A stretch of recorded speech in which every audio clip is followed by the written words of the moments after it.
3대 특검법 개정안이 일단 민주당 주도로 상정이 됐습니다.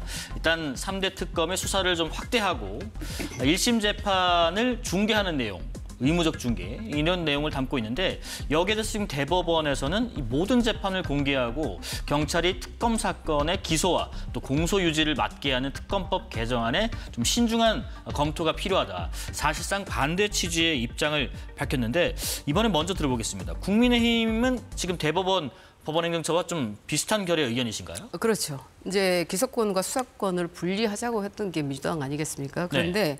지금 보면 그런 민주당이 기소와 수사를 무소불위로 남발하는 어떤 특검을 이제 확대하고 또 연장하려고 하는 것 아니겠습니까? 그래서 이게 이제 오늘 또 쟁점이 됐던 게 특별 검사를 넣으면서 특별 재판부를 만들어야 한다고 말씀을 하고 있어요. 너무 심하고 거칠죠. 그래서 이게 이제 야당 탄압으로 보여질 수밖에 없는데 야당 탄압이라는 말을 안 들으려면 야당 탄압으로 비추어지는 그런 행위를 하지 않는 것이 저는 가장 급선무다 이렇게 말씀을 드립니다. 네네. 그런데 지금 민주당에서는 네네. 아마 3대 특검법 개정안의 네. 저 사안들, 특검 확대의 필요성들, 또 의무적으로 중계를 좀 해야 되는 부분들에 대한 이유가 있을 거예요. 한번 들어보겠습니다. 아니, 일단은 지금 이제 국민들이 좀 지켜볼 때 이제 3대 특검, 내란 특검, 김건희 특검, 이제 최병 특검 이렇게 발족이 돼서 특검 수사가 진행되고 있는 과정에서 보면은 새로운 사실들이 드러나고 있잖아요. 우리가 몰랐던 사실, 특히 김건희와 관련된 부분에 있어서의 매건 매직이라고 하는 부분, 금 거북이도 등장하고 시계도 등장하고 또 핸드백도 등장하고 뭐 이런 것들을 쭉 볼 때 과연 그리고 김건희가 인사 개입한 정황들이라든가 이런 것들이 다 드러나고 있지 않습니까? 그리고 내란과 관련된 부분에 대해서 윤석열과 그들의 어떤 세력들, 특히 국회 내에서의 이 비상계엄의 해제 결의안을 반대하는 이러한 움직임들, 이런 의혹들이 하나하나 지금 불거져 나오고 있고 그에 대한 어떤 수사가 진행되는 과정들을 볼 때 과연 이제 초기에 내란 특검법을 만들었던 취지와 더불어서 확대가 된 거 아니겠습니까? 왜 그러면 이 수사 내용을 볼 때 과연 지금에 있는 수사 인력을 가지고는 될 수 있겠느냐. 그리고 또 하나가 수사 범주도 더 넓어진 거 아니겠어요? 그 비리라고 하는 것이 워낙 커진 문제이기 때문에 특검 수사 대상 확대라든가 그 확대를 하기 위해서는 인원도 확충해야 되는 거고 더 나아가서는 특검에 대한 연장이 이제 필요한 거기 때문에 이번에 이제 저희들이 이제 3대 특검법을 개정안을 내서 이제 발의를 하고 국회에서 이제 본회의에서 통과시킬 예정인 것입니다. 지금 재판을 의무적으로 중계하는 부분, 이 부분은 어떤 의미를 가질까요?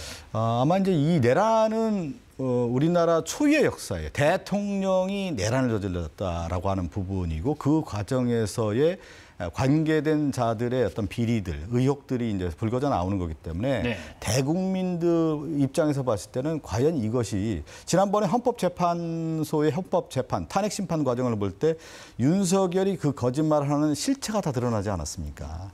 그것이 누가 입증을 했나요?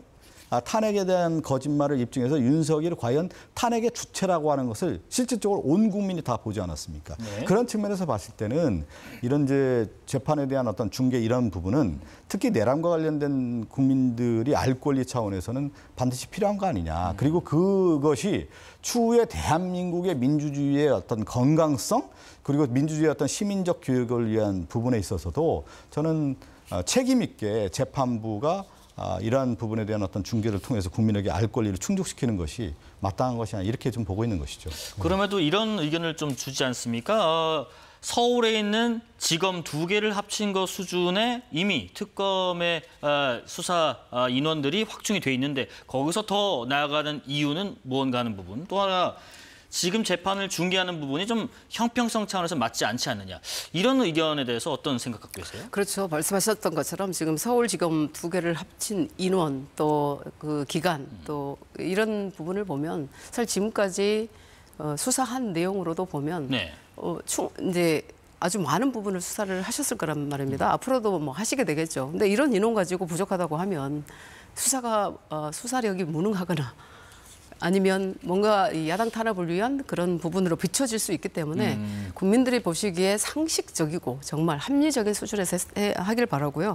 그리고 중개하는 이런 부분에 있어서도 이 부분은 뭐 내란이라고 이제 말씀을 하시는데 이제 결과가 이게 사법 이슈가 끝나야 이제 나오는 어떤 내란인지를 판단할 건데 사실은 굉장히 이런 어떤 그 계엄령에 대한 이런 부분은 국민의 한 사람으로 입장에서도 너무나 분노스럽고 자괴감이 들고 슬프고 고통스럽죠. 예. 또 우리가 뽑은 대통령을 우리가 두 번째 이렇게 탄핵시키는 것도 어떤 국민도 이것에 대해서는 기쁜 사람은 없을 겁니다. 네네. 그런 점에 있어서도 저는 굳이 이걸 대국민 중계를 한다든지 이건 형평성에 맞지 않다. 그냥 조용하게 지금의 있는 그 수사력으로도 충분히 할 수 있다라는 말씀을 드리고 저는 뭐 중계를 한다고 이런 특검법에 명시를 하고 통과시키는 데는 야당은 제지할 힘이 없습니다. 사실은. 그래서 107석의 의석으로 할 수 있는 게 거의 아무것도 없기 때문에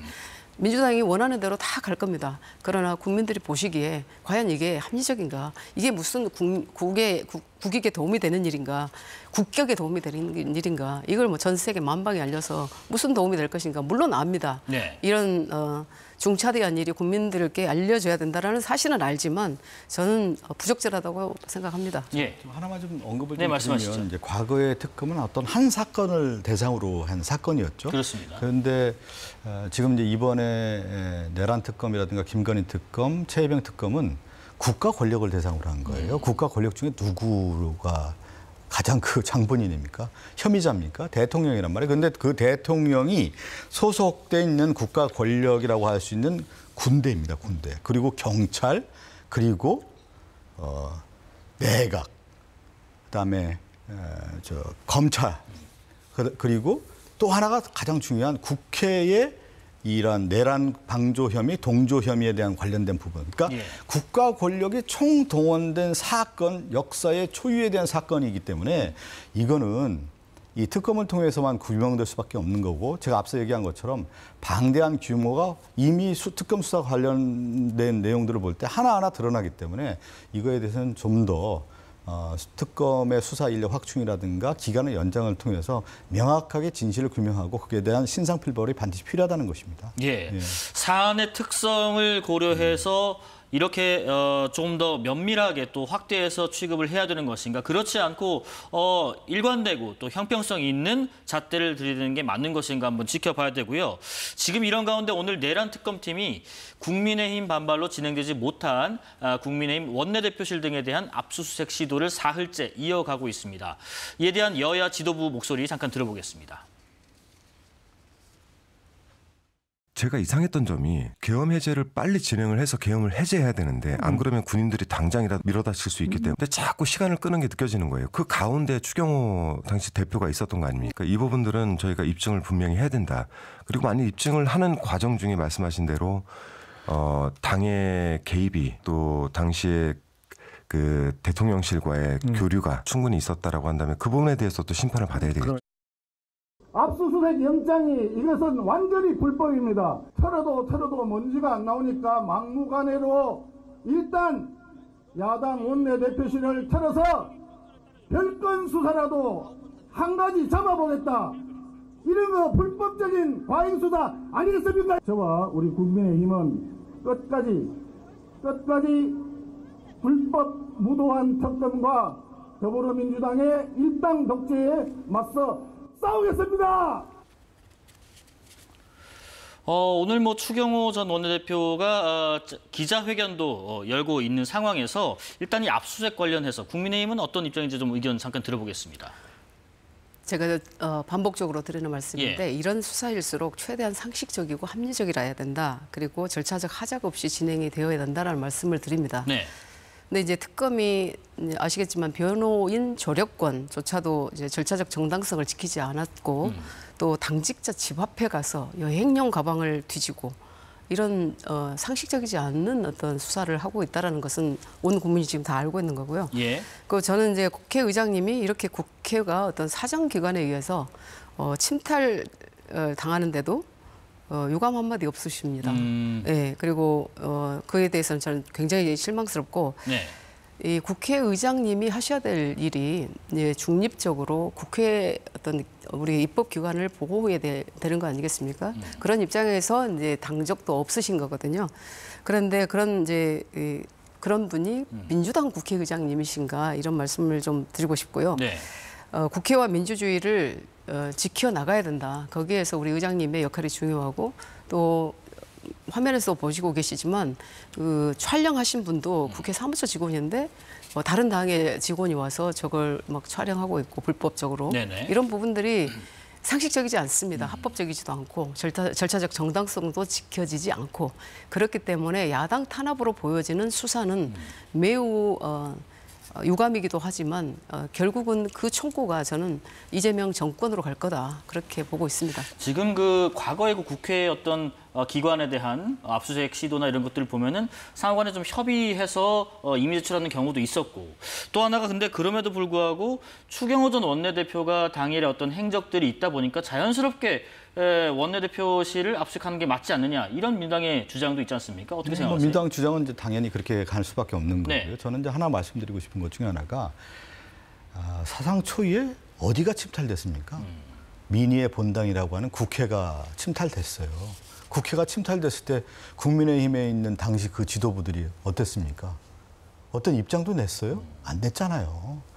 민주주의가 무너지고 계엄군이 들어왔고 단전단수에 대한 지시가 내려졌고 네. 그것이 하나하나 드러났는데 국민의힘 지금에 있는 지도부들은 국회 침탈에 대해서 어떤 입장을 냈어요? 민주주의가 무너지는 거 아닙니까? 근데 그 국회 침탈에 누가 그 역할을 했느냐?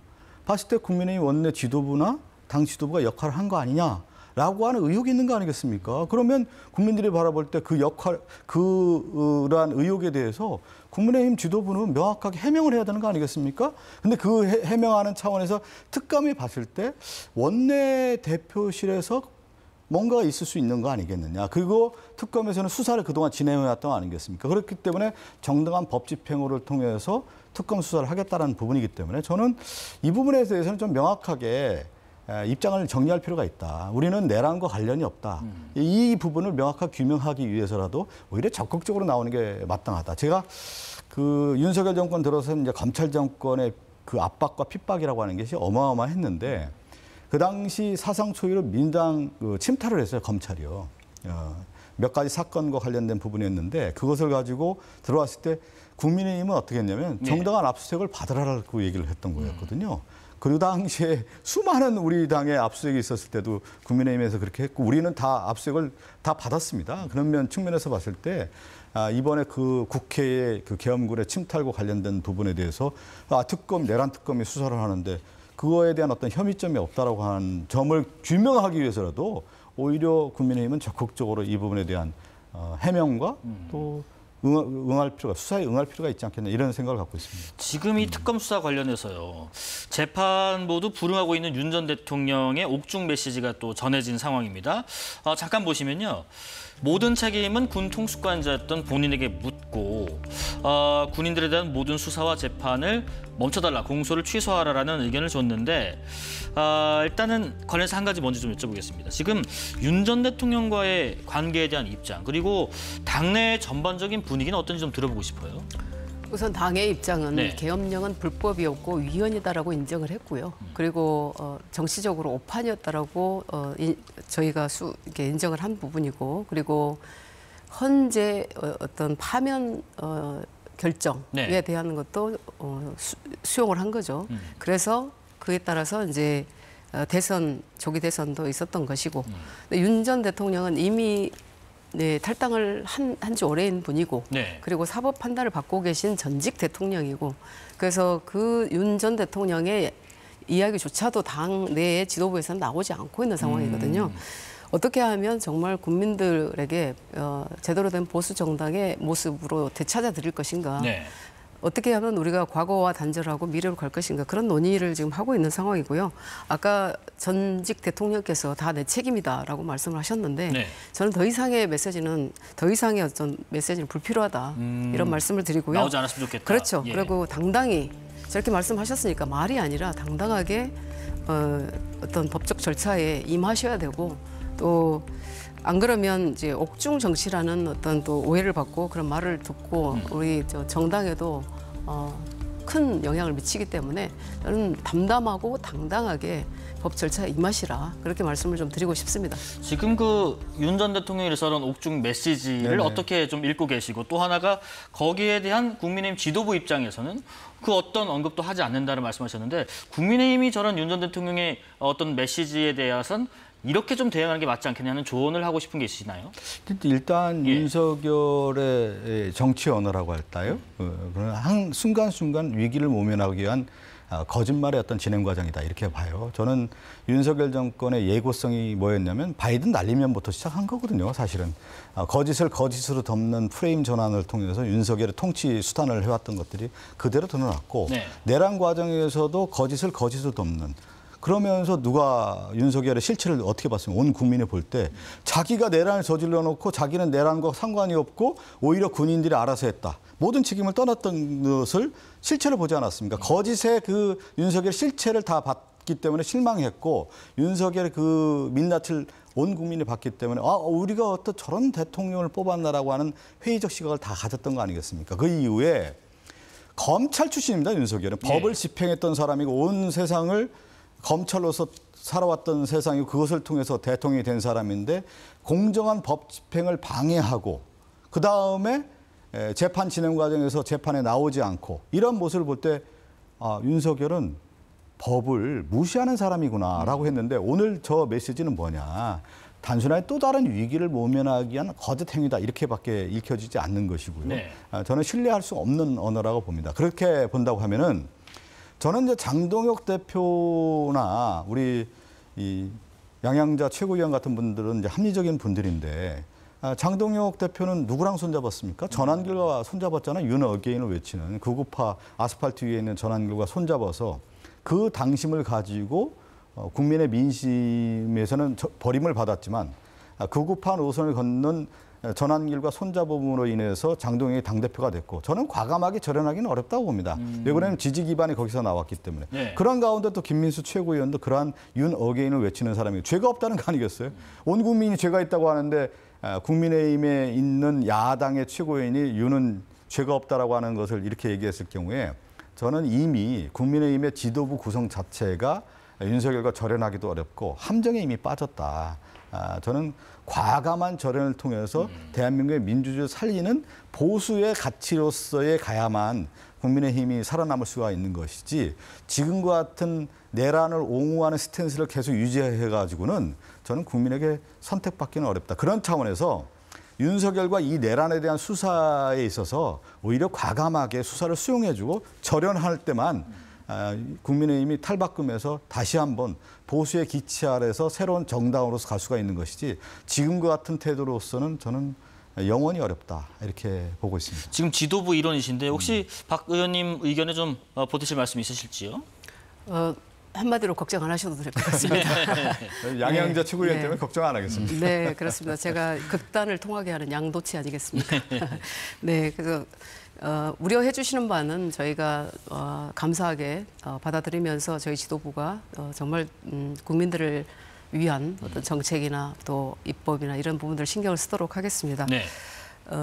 우리 지도부 안에서 이제 그런 어떤 충돌적 메시지가 나오기도 합니다. 근데 아시겠지만 저희 전당대 룰이 당심 8, 민심 2였습니다. 예, 예. 5대 5였으면 상당히 다른 메시지가 나왔을 수도 있었겠다라는 생각을 하는데 결국은 당심을 얻기 위한 어떤 치열한 싸움이었다고 보시면 될 것 같고요. 특히 장동혁 대표 같은 경우는 당심 8에 굉장히 맞는 메시지들을 선거 기간에는 냈으나 선거가 다 끝나고 나서 보시면 알겠지만 이제는 어떤 지지층의 대표를 넘어서 네. 지지하지 않는 우리 당원들의 대표이기도 하기 때문에 완전히 메시지가 달라진 걸 보실 수 있을 겁니다. 알겠습니다. 그렇다고 해서 지지하셨던 분들을 등지는 것이 아니라 차차 그분들도 설득해 가면서 제대로 국민들께 인정받는 우리 정당의 모습으로 가는 것이 저는 그 맞는 길이라고 보고 네. 그 시간이 조금 걸릴지라도 이제 신뢰받을 수 있도록 하겠습니다. 예. 장동혁 대표가 판사 출신이잖아요. 네, 맞습니다. 윤석열에 대해서 일가를 해야 되는 거예요. 재판부터 제대로 받아라. 네. 그것이 법치주의에 설 수 있다. 이렇게 시작을 해야지 지금 같은 장동혁 대표의 스탠스는 저는 과연 앞으로 국민의힘을 어디로 가려고 하는지 그 방향성에 보이지 않는 것이 과거 회기로 가는 것이냐. 정당이라고 하는 것은 전진해야 되는 거 아니겠습니까? 네. 진보하고 발전하고 국민의 민심을 받아야 되는데 저는 윤석열과 관련된 부분에 대해서 저런 애매한 스탠스로는 과거 회기적인 모습이기 때문에 저는 국민의힘이 좀 더 확실한 탈바꿈이 필요한 것이 아니냐라고 보고 있습니다. 이미 양향자의 당선이 완전히 국민들로 하여금 탈바꿈된 우리 국민의힘의 모습을 보인다고 보고요. 네. 저는 이제 말씀 중에 제가 이 말씀이 적절할지는 고민을 좀 했습니다만 사실은 기소 재판 중인 분을 대통령으로 모신 민주당도 줄탄핵과 또 특활비라든지 이런 부분의 삭감 또 근데 그걸 다시 부활시키고 있는 이런 부분들이 국민들께서 보는 시각이 별로 좋지는 않습니다. 그래서 각자가 스스로에게 물어야 됩니다. 우리는 과연 잘하고 있는 것인가? 저희는 끝없이 반성하고 끝없이 국민들께 사죄하면서 제대로 된 보수 정당의 모습을 보이도록 하겠습니다. 알겠습니다.